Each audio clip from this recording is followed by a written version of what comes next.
Hello बच्चों, let's see the question and the question is artificial sweetener which is stable under cold condition only. मतलब हमें यहाँ पर बताना है बेटा, जो हमारे आर्टिफिशियल स्वीट होते हैं बेटा, जब हम उनको इनटेक कर रहे होते हैं तो कैलोरीज ये हमें प्रोवाइड नहीं कर रहे होते हैं। और उनमें से ये जितने भी हमारे पास यहाँ पर ऑप्शन गिवन है बेटा, ये सभी आपके आर्टिफिशियल स्वीटनर ही हैं।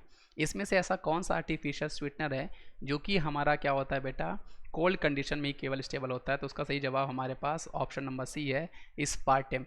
जो हमारा बेटा स्पार्टेम होता है, ये आपका मोस्ट वाइडली यूज़ होने वाला आर्टिफिशियल स्वीटनर होता है, जो कि मेनली हम लोग बेटा कहाँ पे, कोल्ड ड्रिंक्स में या फिर हम लोग सॉफ्ट ड्रिंक्स में या फिर कम टेम्परेचर में हम लोग इसका यूज़ कर रहे होते हैं। तो ये आपको पता होना चाहिए।